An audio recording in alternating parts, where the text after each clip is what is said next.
I want to give all praises to Yahweh, Ba'ashem, Yahweh Shai, Ba'ashem, Rakakadash.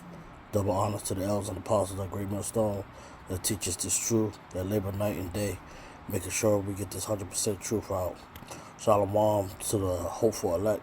Shalom to the 1/3. Shalom to all the Akim and Aqua. Shalom to all from GMS and Great Millstone. Shalom. Alright, we're going to get right into it.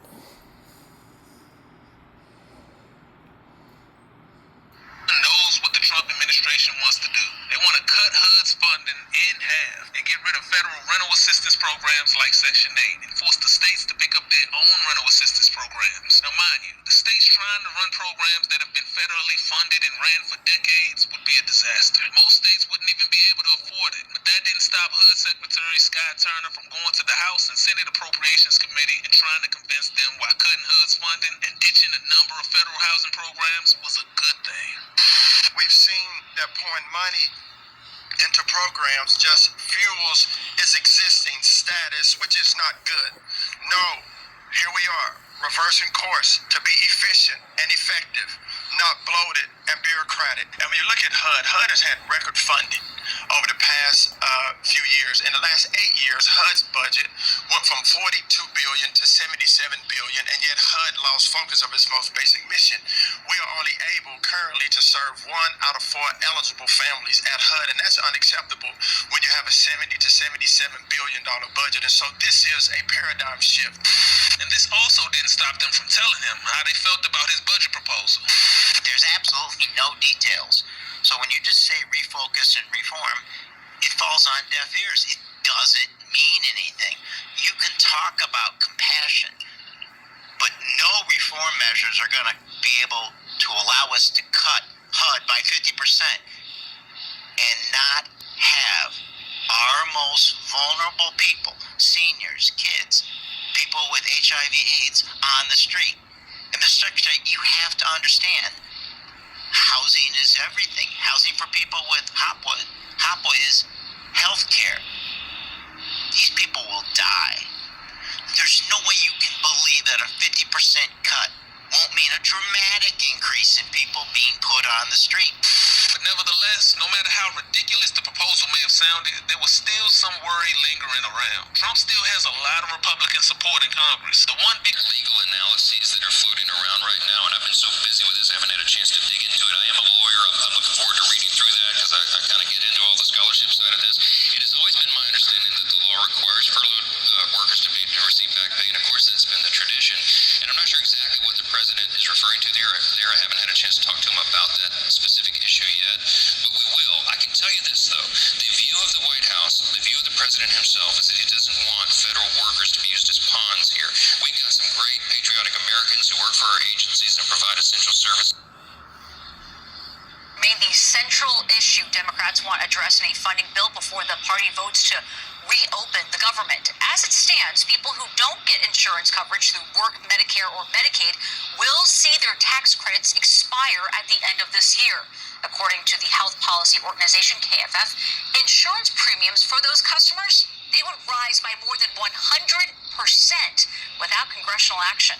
For more on how this could all affect you is Julia Ravner. She is the chief Washington correspondent for KFF, also hosts the KFF Weekly Health Policy. Amid a nationwide housing crisis, the Trump administration is pushing to impose a 2-year time limit on Section 8 vouchers in public housing. A study from New York University warns that more than 1.4 million households could lose assistance. Landlord groups also say the plan could lead them to stop accepting vouchers altogether. Critics say the policy could worsen homelessness nationwide.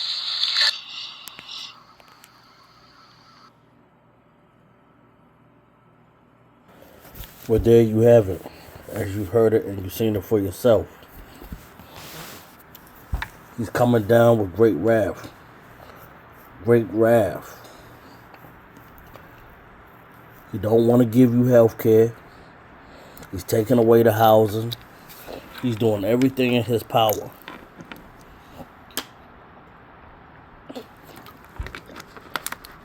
Salakia. Excuse me. He's doing everything in his power to take away all the things that people were used to having. So you 2/3 that are used to living on Section 8, getting government assistance, all that's going to be taken away. So imagine the health care. So just imagine how this is going to play out. Imagine you being homeless and you don't have health care. This is what's going to cause sedition among men. This is what's going to cause people to divide. And this is what's going to cause people that's going to be at their last end. This is going to be the straw that broke the camel's back.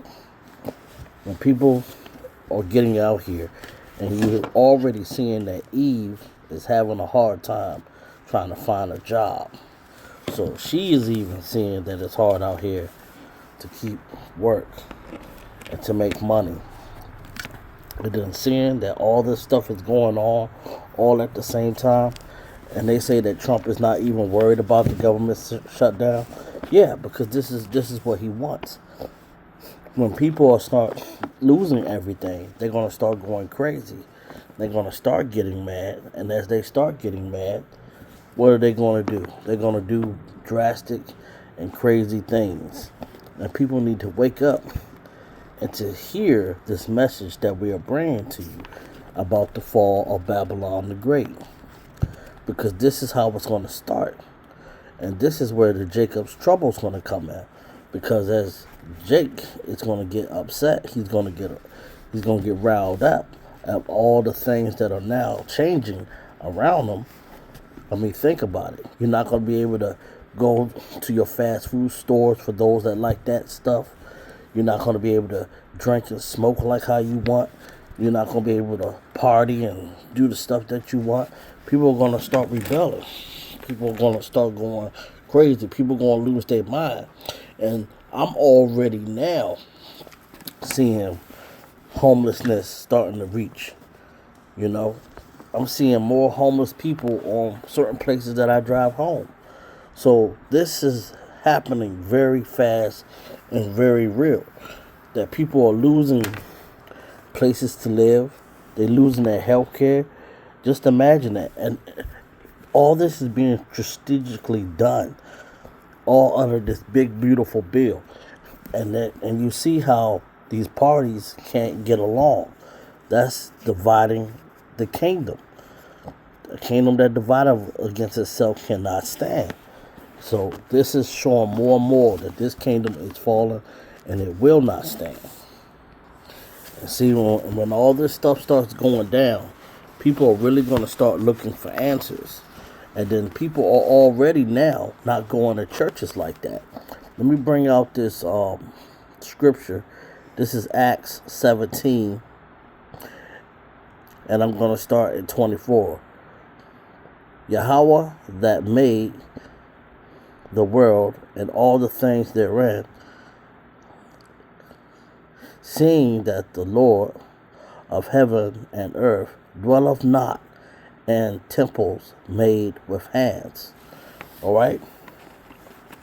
So the reason why I'm bringing this out is that these churches that people are going to be going to, trying to talk to their pastors, and for those that are still in the churches, they're going to be looking for ways to get answers. But since the Father, Yahweh Bashem Yahweh Shai, they do not dwell in the churches. They are dwelling with those that they have appointed. And that is the men of Great Millstone. And they see us out here on these corners for warning them, telling them about the truth, telling them about the stuff that's going on with this housing crisis, stuff that's going on with Section 8, stuff that's going on with these governments and what they're doing, telling them about the MOTB. You even heard it recently on Drink Champs, and I'm going to do a video on that later on this evening. But then they're going to be like, those same guys was out there telling us all these things that was to come.